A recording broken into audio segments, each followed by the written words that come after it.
तो आइए सुनते हैं मुंशी प्रेमचंद की कहानियों का संग्रह मानसरोवर भाग 3 की और एक कहानी जिसका नाम है दीक्षा।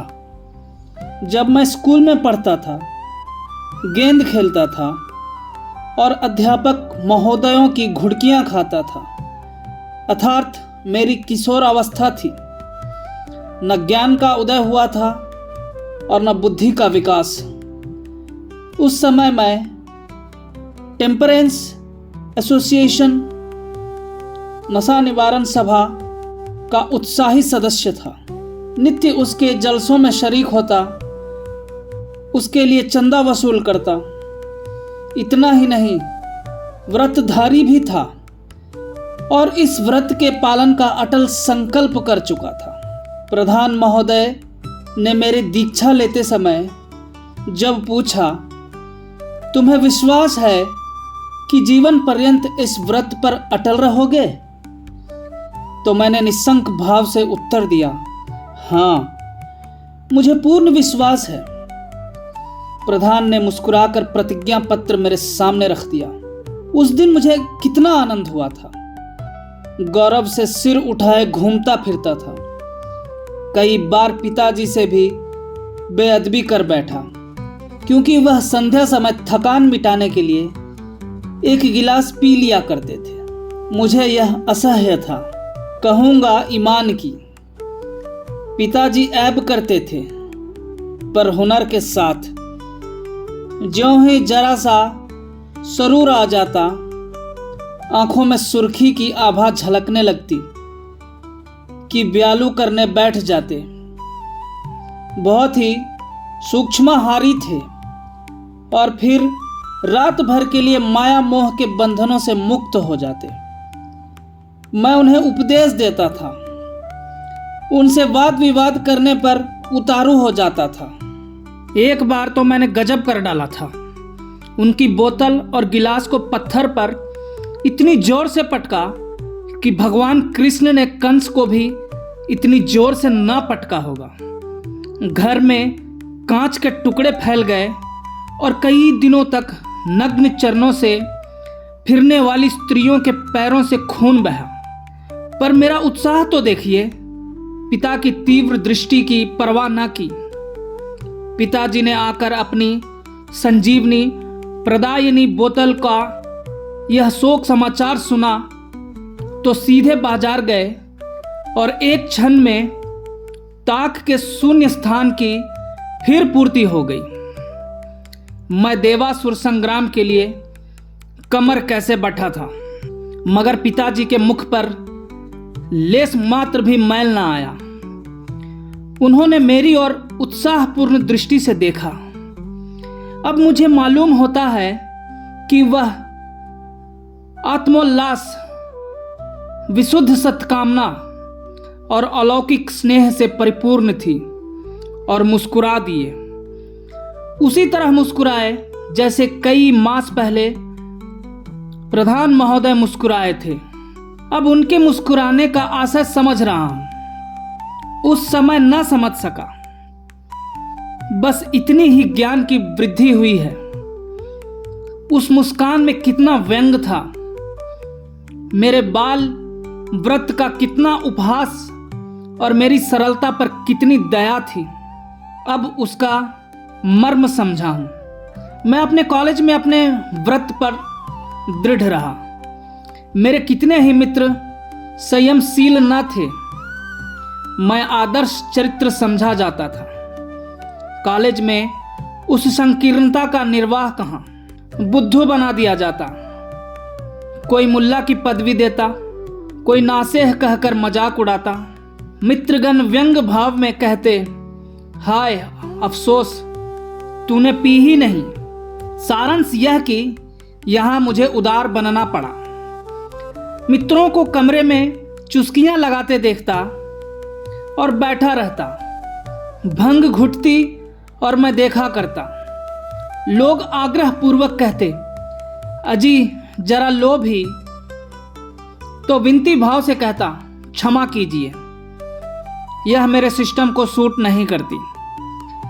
सिद्धांत के बदले अब मुझे शारीरिक असमर्थता का बहाना करना पड़ा।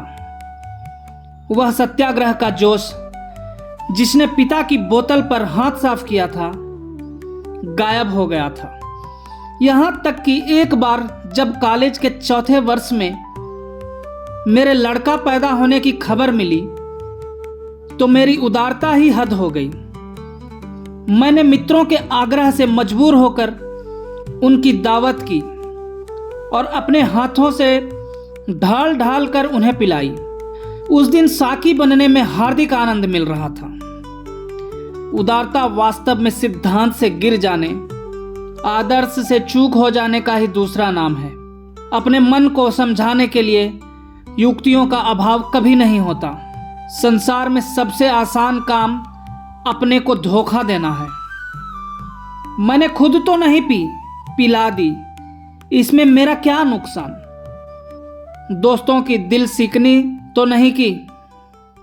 मजा तो जभी है कि दूसरों को पिलाए और खुद ना पिए। खैर, कॉलेज से मैं बेदाग निकल आया। अपने शहर में वकालत शुरू की। सुबह से आधी रात तक चक्की में जूतना पड़ा। वे कॉलेज के सैर सपाटे, आमोद विनोद सब स्वप्न हो गए। मित्रों की आमदरफ्त बंद हुई। यहां तक कि छुट्टियों में भी दम मारने की फुर्सत न मिलती। जीवन संग्राम कितना विकट है, इसका अनुभव हुआ। इसे संग्राम कहना भी भ्रम है। संग्राम की उमंग, उत्तेजना, वीरता और जय ध्वनि यहां कहां? यह संग्राम नहीं, ठेलम ठेल, धक्का पेल है। यहां चाहे धक्का खाए मगर तमाशा घुस कर देखें कि दशा है। मासूक का वस्ल कहां? उसकी चौखट को चूमना, दरबान की गालियां खाना और अपना सा मुंह लेकर चले आना। दिन भर बैठे बैठे अरुचि हो जाती। मुश्किल से 2 चपातियां खाता और मन में कहता, क्या इन्हीं 2 चपातियों के लिए यह सिर मगजन और यह दीदारेजी है? मरो खबो और व्यर्थ के लिए। इसके साथ यह अरमान भी थी कि अपनी मोटर हो, विशाल भवन हो, थोड़ी सी जमींदारी हो, कुछ रुपए बैंक में हो। और यह सब हुआ भी तो मुझे क्या? संतान उनका सुख भोगेगी। मैं तो व्यर्थ ही मरा। मैं तो खजाने का सांप ही रहा। नहीं, यह नहीं हो सकता। मैं दूसरों के लिए प्राण ना दूंगा। अपनी मेहनत का मजा खुद भी चखूंगा। क्या करूं? कहीं सैर करने चलूं? मुवक्किल सब तीतर बीतर हो जाएंगे। ऐसा नामी वकील तो हूं नहीं कि मेरे बगैर काम ही ना चले। और कतिपय नेताओं की भांति असहयोग व्रत धारणा करने पर भी कोई बड़ा शिकार देखूं तो झपट पड़ूं। यहाँ तो पिद्दी, बटेर, हारिल इन्हीं सब पर निशाना मारना है। फिर क्या रोज थिएटर जाया करूं? फिजूल है। कहीं 2 बजे रात को सोना नसीब होगा, बिना मौत पर जाऊंगा। आखिर मेरे हम पेशा और भी तो हैं। वे क्या करते हैं जो उन्हें बराबर खुश और मस्त देखता हूं? मालूम होता है उन्हें कोई चिंता ही नहीं। स्वार्थ सेवा अंग्रेजी शिक्षा का प्राण है। पूर्व संतान के लिए, यश के लिए। पश्चिम पूर्व में घर का स्वामी सबका सेवक होता है। वह सबसे ज्यादा काम करता है। दूसरों को खिलाकर खाता, दूसरों को पहनाकर पहनता।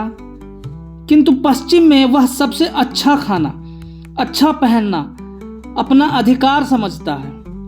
यहाँ परिवार सर्वोपरि है, वहाँ व्यक्ति सर्वोपरि है।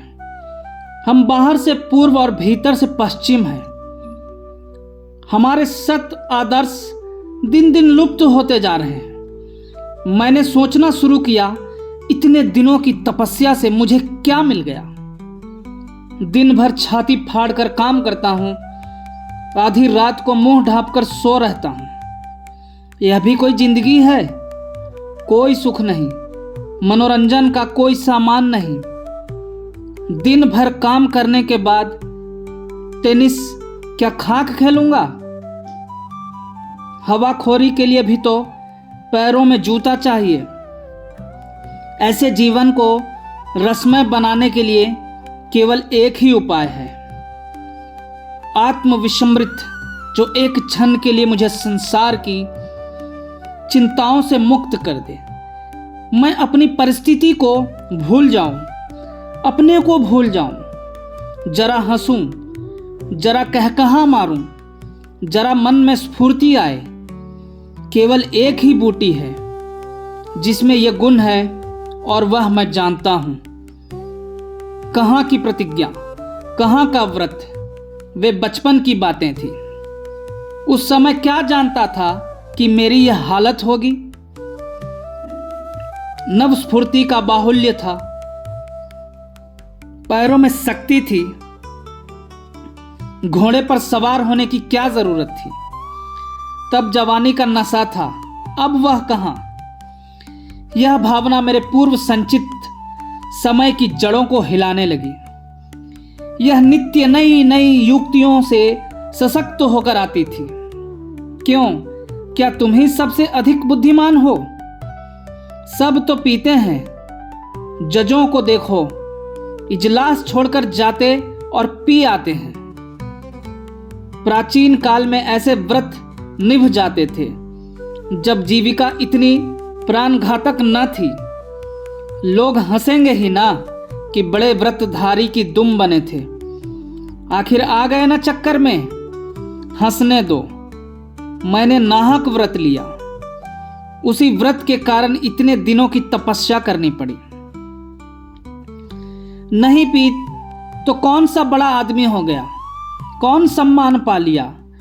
पहले किताबों में पढ़ा करता था, यह हानि होती है, वह हानि होती है, मगर कहीं तो नुकसान होते नहीं देखता। हाँ, पियक्कड़ मदमस्त हो जाने की बात और है। उस तरह तो अच्छी से अच्छी वस्तु का दुरुपयोग भी हानिप्रद होता है। ज्ञान भी जब सीमा से बाहर हो जाता है तो नास्तिकता के क्षेत्र में पहुंचाता है। पीना चाहिए एकांत में, चेतना को जागृत करने के लिए, सुलाने के लिए नहीं। बस पहले दिन जरा जरा झिझक होगी, फिर किसका डर है। ऐसी आयोजना करनी चाहिए कि लोग मुझे जबरदस्ती पिला दें, जिसमें अपनी शान बनी रहे। जब एक दिन प्रतिज्ञा टूट जाएगी तो फिर मुझे अपनी सफाई पेश करने की जरूरत न रहेगी। घर वालों के सामने भी आंखें नीची न करनी पड़ेगी। मैंने निश्चय किया, यह अभिनय होली के दिन हो। इस दीक्षा के लिए इसमें उत्तम मुहूर्त कौन होगा।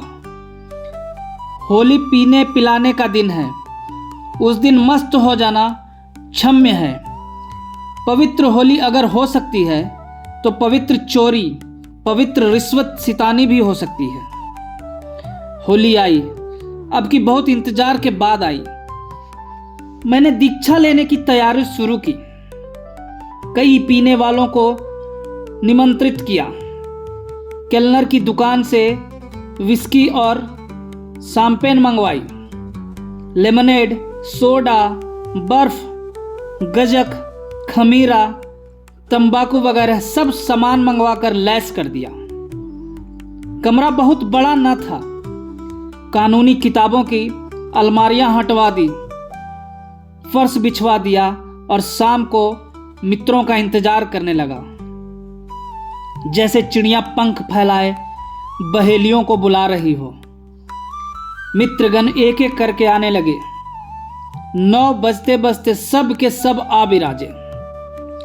उनमें कई तो ऐसे थे चुल्लू में उल्लू हो जाते थे, पर कितने ही कुंभज ऋषि के अनुयायी थे। पूरे समुद्र शोक, बोतल की बोतल गटागट जाए और आंखों में सुर्खी ना आए। मैंने बोतल, गिलास और गजक की तस्तरियां सामने लाकर रखी। एक महाशय बोले, यार बर्फ और सोडे के बगैर लुत्फ ना आएगा। मैंने उत्तर दिया, मंगवा रखा है, भूल गया था। एक तो फिर बिस्मिल्लाह हो। दूसरा, साकी कौन होगा? मैं, यह खिदमत मेरे सिपुर्द कीजिए। मैंने प्यालियां भर भर कर देनी शुरू की और यार लोग पीने लगे। हक का बाजार गर्म हुआ। अश्लील हास परिहास की आंधी सी चलने लगी, पर मुझे कोई ना पूछता था। खूब अच्छा उल्लू बना। शायद मुझसे कहते हुए सकुचाते हैं। कोई मजाक से भी नहीं कहता, मानो मैं वैष्णव हूं। इन्हें कैसे इशारा करूं? आखिर सोच कर बोला, मैंने तो कभी पी ही नहीं। एक मित्र, क्यों नहीं पी? ईश्वर के यहां आपको इसका जवाब देना पड़ेगा। दूसरा, फरमाइए जनाब, फरमाइए फरमाइए, क्या जवाब दीजिएगा? मैं ही उसकी तरह से पूछता हूं, क्यों नहीं पीते? मैं, अपनी तबीयत, नहीं जी चाहता। दूसरा, यह तो कोई जवाब नहीं। कोदो देकर वकालत पास की थी क्या? तीसरा, जवाब दीजिए, जवाब दीजिए दीजिए। आपने समझा क्या है? ईश्वर को आपने ऐसा वैसा समझ लिया है क्या? दूसरा, क्या आपको कोई धार्मिक आपत्ति है? मैंने कहा, हो सकता है।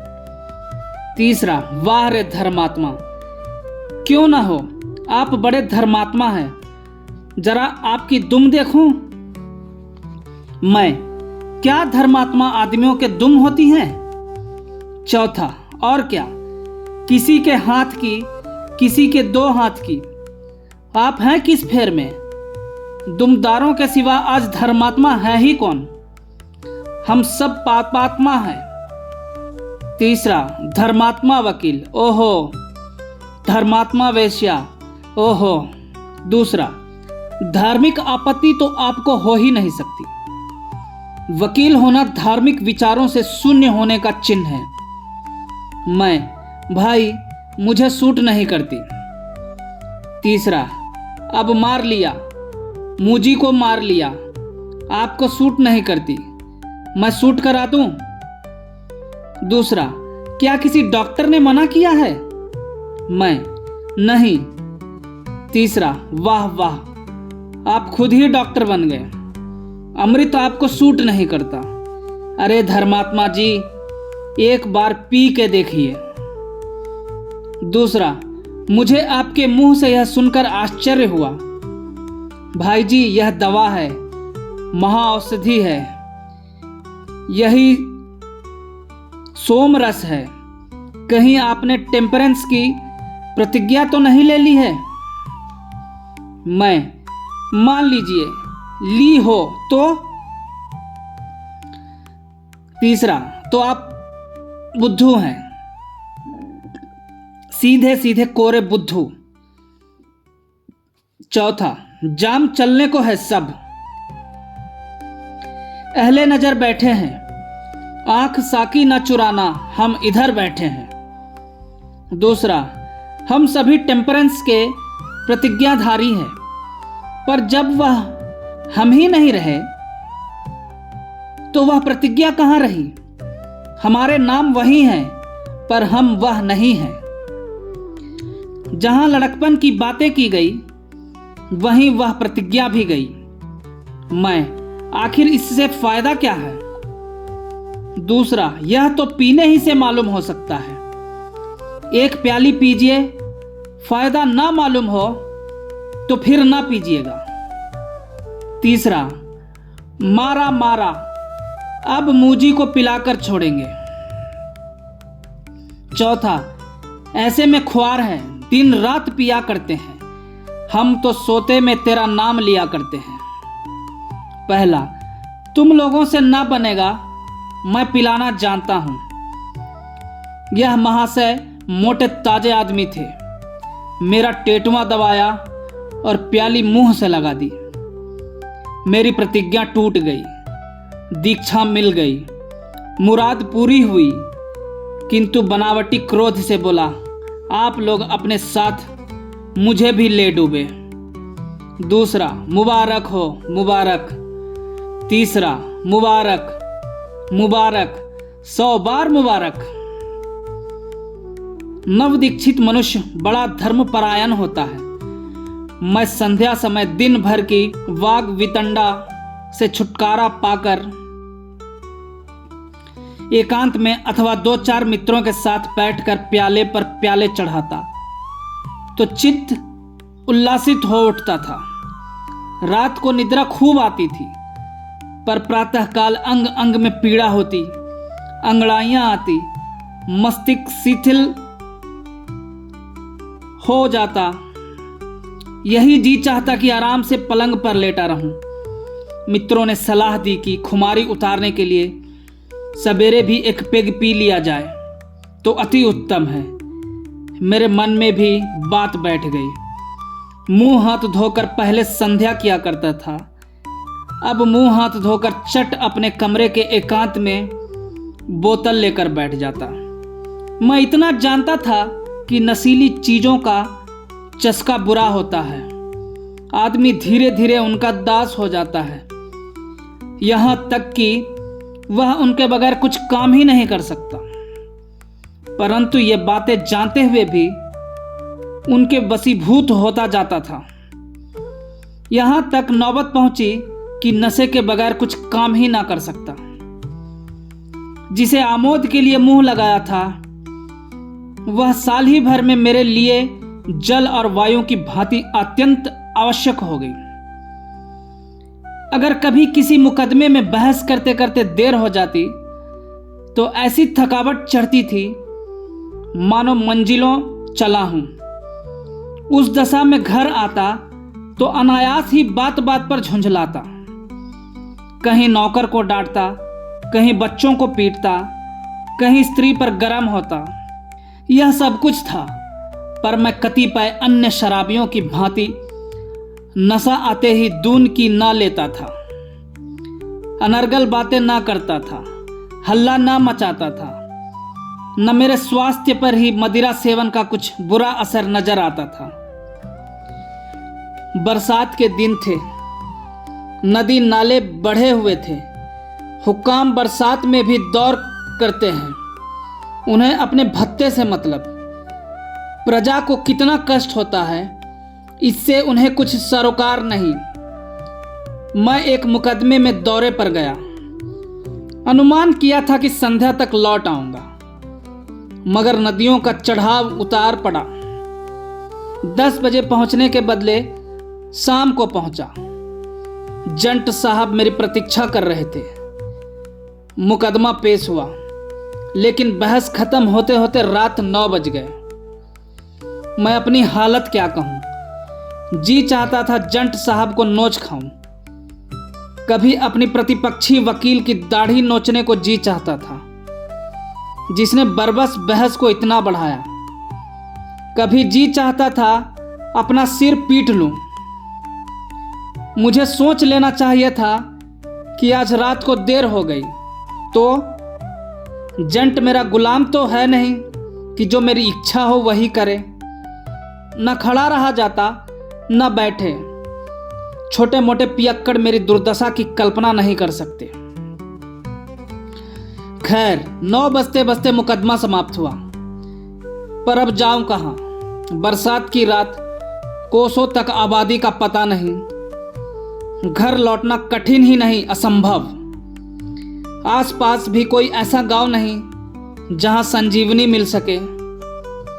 गांव हो भी तो वहां जाए कौन। वकील कोई थानेदार नहीं कि किसी को बेगार में भेज दे। बड़े संकट में पड़ा हुआ था। मुवक्किल चले गए, दर्शक चले गए, बेगार चले गए। मेरा प्रतिद्वंदी मुसलमान चपरासी के दस्तरखान में शरीक होकर डाक वाले के बरामदे में पड़ा रहा। पर मैं क्या करूं, यहां तो प्राणांत सा हो रहा था। वहीं बरामदे में टाट पर बैठा हुआ अपनी किस्मत को रो रहा था।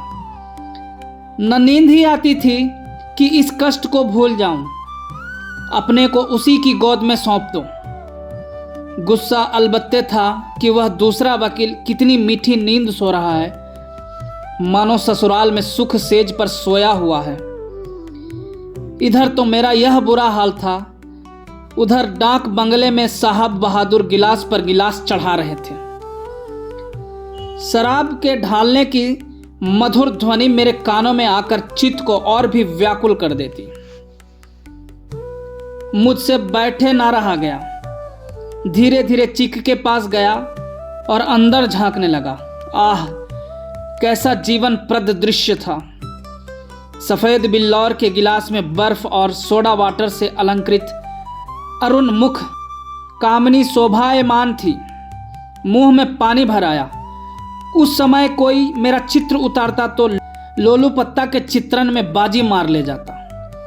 साहब की आंखों में सुर्खी थी, मुंह पर सुर्खी थी। एकांत में बैठा पीता और मानसिक उल्लास की लहर में एक अंग्रेजी गीत गाता था।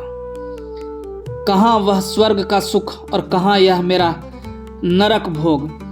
कई बार प्रबल इच्छा हुई कि साहब के पास चलकर एक गिलास मांगूं, पर डर लगता था कि कहीं शराब के बदले ठोकर मिलने लगे तो यहाँ कोई फरियाद सुनने वाला भी नहीं।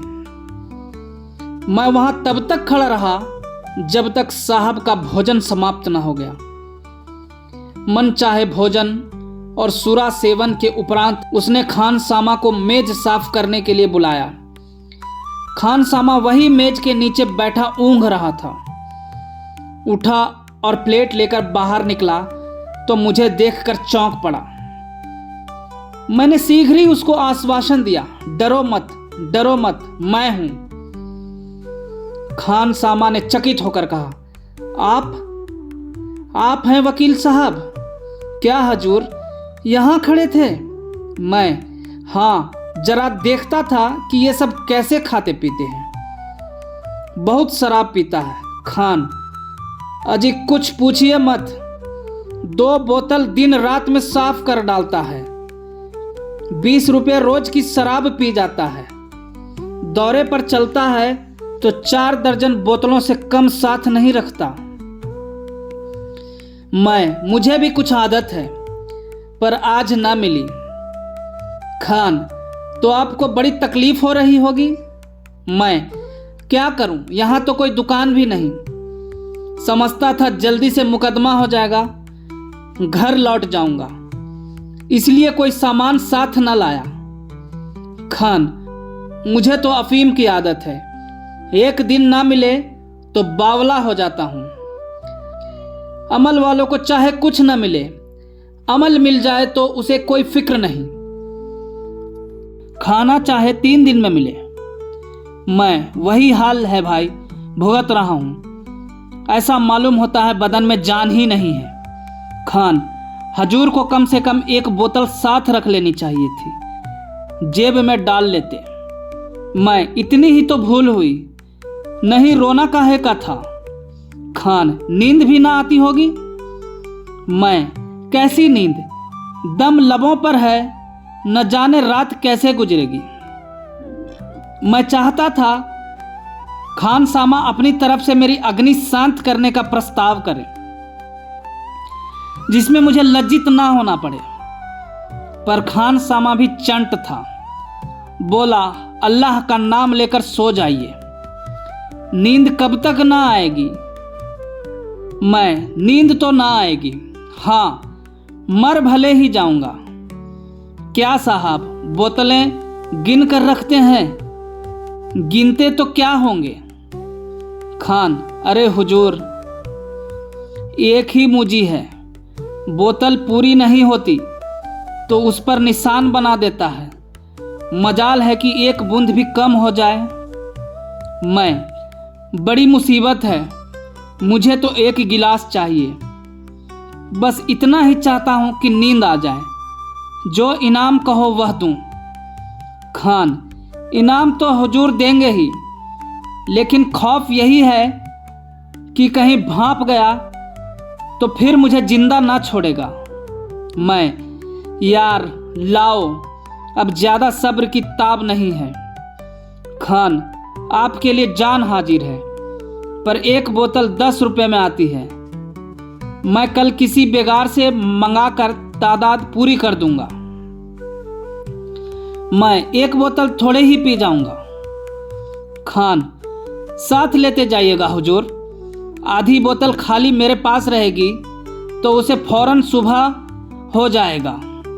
बड़ा शक्की है, मेरा मुंह सूंघा करता है कि इसने पी न ली हो। मुझे 20 रुपये मिहनताने के मिले थे, दिन भर की कमाई का आधा देते हुए कलक तो हुआ, पर दूसरा उपाय ही क्या था। चुपके से 10 रुपये निकाल कर खान सामा के हवाले किए। उसने एक बोतल अंग्रेजी शराब मुझे ला दी, बर्फ और सोडा भी लेता आया। मैं वहीं अंधेरे में बोतल खोलकर अपनी परितप्त आत्मा को सुधा जल से सिंचित करने लगा। क्या जानता था कि विधना मेरे लिए कोई दूसरा ही षड्यंत्र रच रहा है, विष पिलाने की तैयारियां कर रहा है। नशे की नींद का पूछना ही क्या, उस पर विस्की की आधी बोतल चढ़ा गया था। दिन चढ़े तक सोता रहा। कोई 8 बजे झाड़ू लगाने वाला मेहतर ने जगाया तो नींद खुली। शराब की बोतल और गिलास सिरहाने रखकर छतरी से छिपा दिया था, ऊपर से अपना गाउन डाल दिया था। उठते ही उठते सिरहाने निगाह गई, बोतल और गिलास का पता न था। कलेजा धक से हो गया। खान सामा को खोजने लगा कि पूछूं, उसने तो नहीं उठाकर रख दिया। इस विचार से उठा और टहलता हुआ डाक बंगले के पिछवाड़े गया, जहां नौकरों के लिए अलग कमरे बने हुए थे। पर वहां का भयंकर दृश्य देखकर आगे कदम बढ़ाने का साहस न हुआ। साहब खान सामा का कान पकड़े हुए थे। शराब की बोतलें अलग अलग रखी हुई थी। साहब 1, 2, 3 करके गिनते थे और खान सामा से पूछते थे, एक बोतल और कहाँ गया। खान सामा कहता था, हुजूर खुदा मेरा मुंह काला करे, जो मैंने कुछ भी दगल फसल की हो। साहब हम क्या झूठ बोलता है, 29 बोतल नहीं था। खान, हुजूर खुदा की कसम मुझे नहीं मालूम कितनी बोतलें थी। इस पर साहब ने खान सामा के कई तमाचे लगाए। फिर कहा, तुम गिने, तुम ना बताएगा तो हम तुमको जान से मार डालेगा। हमारा कुछ नहीं हो सकता, हम हाकिम हैं और हाकिम लोग हमारा दोस्त है। हम तुमको अभी अभी मार डालेगा। नहीं तो बतला दे, एक बोतल कहाँ गया। मेरे प्राण सूख गए। बहुत दिनों के बाद ईश्वर की याद आई। मन ही मन गोवर्धन धारी का स्मरण करने लगा। अब लाज तुम्हारे हाथ है भगवान, तुम ही बचाओ तो नैया बच सकती है, नहीं तो मझधार में डूब जाती है। अंग्रेज है, ना जाने क्या मुसीबत ढा दे। भगवान खान सामा का मुंह बंद कर दो, उसकी वाणी हर लो। तुमने बड़े बड़े द्रोहियों और दुष्टों की रक्षा की है। अजामिल को तुम्ही ने तारा था। मैं भी द्रोही हूं, द्रोहियों का द्रोही हूं। मेरा संकट हरो। अब की जान बची तो शराब की ओर आंख ना उठाऊंगा। मार के आगे भूत भागता है। मुझे प्रति क्षण यह शंका होती थी कि कहीं यह लोकोक्ति चिरतार्थ न हो जाए, कहीं खान सामा खुल न पड़े, नहीं तो फिर मेरी खैर नहीं। सनद छीने जाने का, चोरी का मुकदमा चल जाने का अथवा जज साहब से तिरस्कृत किए जाने का इतना भय न था जितना साहब के पदाघात का लक्ष्य बनने का। जालिम हंटर लेकर दौड़ न पड़े। यो मैं इतना दुर्बल नहीं हूं, हृष्ट पुष्ट और साहसी मनुष्य हूं। कॉलेज में खेल कूद के लिए पारितोषिक पा चुका हूं। अभी बरसात में 2 महीने मुगदर फेर लेता हूं, लेकिन उस समय भय के मारे बुरा हाल था। मेरे नैतिक बल का आधार पहले ही नष्ट हो चुका था। चोर में बल कहाँ, मेरा मान, मेरा भविष्य, मेरा जीवन खान सामा की केवल एक शब्द पर निर्भर था, केवल एक शब्द पर। किसका जीवन सूत्र इतना छिन्न, इतना जीर्ण, इतना जर्जर होगा। मैं मन ही मन प्रतिज्ञा कर रहा था, शराबियों की तौबा नहीं, सच्ची दृढ़ प्रतिज्ञा कि इस संकट से बचा तो कि फिर शराब ना पीऊंगा। मैंने अपने मन को चारों ओर से बांध रखने के लिए, उसको कुतर्कों का द्वार बंद करने के लिए एक भीषण शपथ खाई। मगर हाय रे दुर्देव, कोई सहायक न हुआ। न गोवर्धनधारी ने सुध ली, न नृसिंह भगवान ने।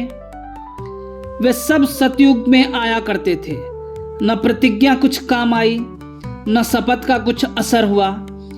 मेरे भाग्य या दुर्भाग्य में जो कुछ बदा था वह होकर रहा। विधना ने मेरी प्रतिज्ञा सुदृढ़ रखने के लिए शपथ को यथेष्ट न समझा। खान सामा बेचारा अपनी बात का धनी था। थप्पड़ खाए, ठोकर खाई, दाढ़ी नुचवाई, पर न खुला। बड़ा सत्यवादी वीर पुरुष था। मैं शायद ऐसी दशा में इतना अटल ना रह सकता था। शायद पहले ही थप्पड़ में उगल देता। उसकी ओर से मुझे जो घोर शंका हो रही थी वह निर्मूल सिद्ध हुई। जब तक जीऊंगा उस वीर आत्मा का गुणानुवाद करता रहूंगा। पर मेरे ऊपर दूसरी ही ओर से वज्रपात हुआ।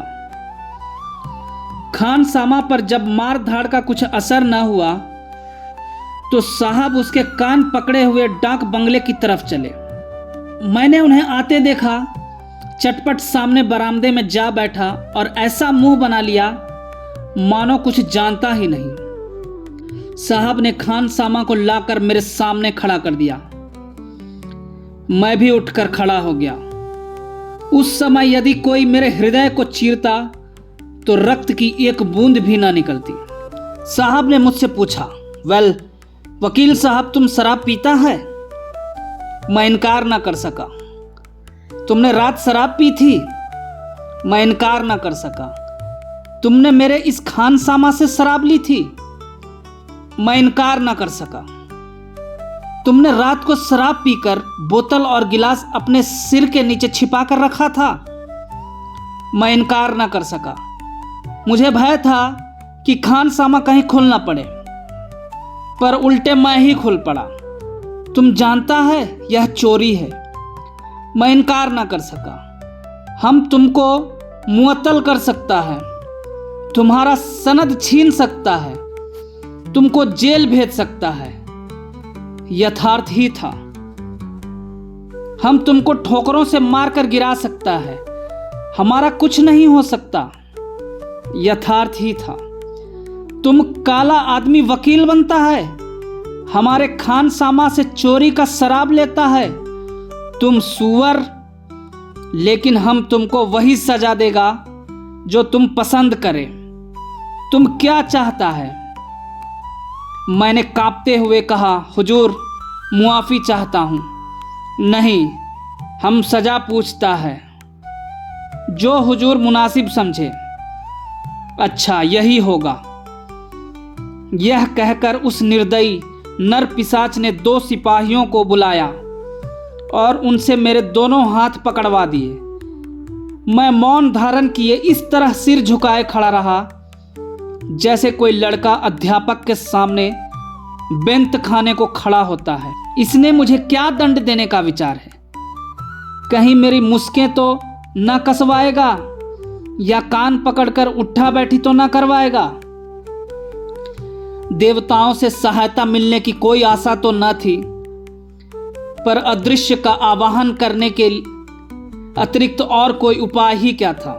मुझे सिपाहियों के हाथ छोड़कर साहब दफ्तर में गए और वहां से मोहर छापने की स्याही और ब्रश लिए हुए निकले। अब मेरी आंखों से अश्रुपात होने लगा। यह घोर अपमान, और थोड़ी सी शराब के लिए, वह भी दुगने दाम देने पर।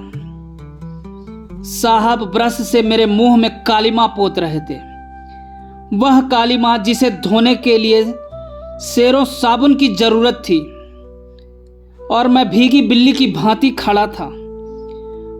उन दोनों यमदूतों को भी मुझ पर दया न आती थी।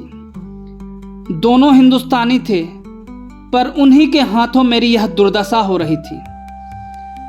इस देश को स्वराज मिल चुका। साहब कालिमा पोतते और हंसते जाते थे, यहां तक कि आंखों के सिवा तिल भर भी जगह न बची। थोड़ी सी शराब के लिए आदमी से बनमानुस बनाया जा रहा था। दिल में सोच रहा था यहां से जाते ही जाते बचा पर मानहानि की नालिश कर दूंगा या किसी बदमाश से कह दूंगा इजलास ही पर बचा की जूतों से खबर ले। मुझे बनमानुस बनाकर साहब ने मेरे हाथ छुड़वा दिए और ताली बजाता हुआ मेरे पीछे दौड़ा। 9 बजे का समय था। कर्मचारी, मुवक्किल, चपरासी सभी आ गए। सैकड़ों आदमी जमा थे। मुझे न जाने क्या सामत सूझी कि वहां से भागा। यहां उस प्रहसन का सबसे करुणाजनक दृश्य था। आगे आगे मैं दौड़ता जाता था, पीछे पीछे साहब और अन्य सैकड़ों आदमी तालियां बजाते लेना लेना जाने ना पावे का गुल मचाते दौड़े जाते थे, मानो किसी बंदर को भगा रहे हों। लगभग 1 मील तक यह दौड़ रही। वह तो कहो मैं कसरती आदमी हूं, बचकर निकल आया, नहीं मेरी न जाने और क्या दुर्गति होती। शायद मुझे गधे पर बिठाकर घुमाना चाहते थे। जब सब पीछे रह गए तो मैं एक नाले के किनारे बेदम होकर बैठा रहा। अब मुझे सूझी कि यहां कोई आया तो पत्थरों से मारे बिना न छोड़ूंगा, चाहे उल्टी पड़े या सीधी। किंतु मैंने नाले में मुंह धोने की चेष्टा नहीं की। जानता था पानी से यह काली मां न छूटेगी। यही सोचता रहा कि इस अंग्रेज पर कैसे अभियोग चलाऊं। यह तो छिपाना ही पड़ेगा कि मैंने इसके खानसामा से चोरी की शराब ली। अगर यह बात साबित हो गई, उल्टा मैं ही फंस जाऊंगा। क्या हरज है, इतना छिपा दूंगा। शत्रुता का कारण कुछ और ही दिखा दूंगा, पर मुकदमा जरूर चलाना चाहिए। जाऊं कहां? यह काली मां मंडित मुंह किसे दिखाऊं? हाय, बदमाश को कालिख ही लगानी थी तो क्या तवे में कालिख न थी, लैंप में कालिख न थी? कम से कम छूट तो जाती। जितना अपमान हुआ है वहीं तक रहता। अब तो मैं मानो अपने कुकृत्य का स्वयं ढिंढोरा पीट रहा हूं। दूसरा होता तो इतनी दुर्गति पर डूब मरता। गनीमत यही थी कि अभी तक रास्ते में किसी से मुलाकात नहीं हुई थी, नहीं तो उसे कालिमा संबंधी प्रश्नों का क्या उत्तर देता। जब जरा थकन कम हुई तो मैंने सोचा यहां कब तक बैठा रहूंगा। लाओ एक बार यत्न करके देखूं तो शायद स्याही छूट जाए। मैंने बालों से मुंह रगड़ना शुरू किया। देखा तो स्याही छूट रही थी। उस समय मुझे जितना आनंद हुआ उसकी कौन कल्पना कर सकता है। फिर तो मेरा हौसला बढ़ा। मैंने मुंह को इतना रगड़ा कि कई जगह चमड़ा तक छिल गया। किंतु वह कालिमा छुड़ाने के लिए मुझे इस समय बड़ी से बड़ी पीड़ा भी तुच्छ जान पड़ती थी। यद्यपि मैं नंगे सिर था, केवल कुर्ता और धोती पहने हुए था, पर यह कोई अपमान की बात नहीं। गाउन, अचकन, पगड़ी डाक बंगले ही में रह गई, इसकी मुझे चिंता न थी। कालिख तो छूट गई, लेकिन कालिमा छूट जाती है, पर उसका दाग दिल से कभी नहीं मिटता। इस घटना को आज बहुत दिन हो गए, पूरे 5 साल हुए मैंने शराब का नाम नहीं लिया। पीने की कौन कहे। कदाचित मुझे सन्मार्ग पर लाने के लिए यह ईश्वरीय विधान था। कोई युक्ति, कोई तर्क, कोई चुटकी मुझ पर इतना स्थायी प्रभाव न डाल सकती थी। सुफल को देखते हुए तो मैं यही कहूँगा कि जो कुछ हुआ बहुत अच्छा हुआ। वही होना चाहिए था, पर उस समय दिल पर जो गुजरी थी उसे याद करके आज भी नींद उचट जाती है। अब विपत्ति कथा को क्यों तूल दूं? पाठक स्वयं अनुमान कर सकते हैं।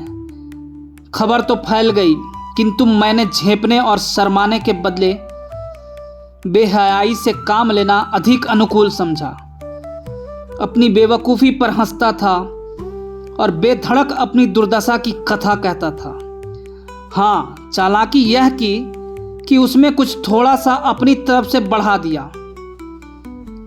अर्थात रात को जब मुझे नशा चढ़ा तो मैं बोतल और गिलास लिए साहब के कमरे में घुस गया और कुर्सी से पटक कर खूब मारा। इस छेपक से मेरी दलित, अपमानित, मर्दित आत्मा को थोड़ी सी तस्कीन होती थी। दिल पर तो जो कुछ गुजरी वह दिल ही जानता है। सबसे बड़ा भय मुझे यह था कि कहीं यह बात मेरी पत्नी के कानों तक ना पहुंचे, नहीं तो उन्हें बड़ा दुख होगा।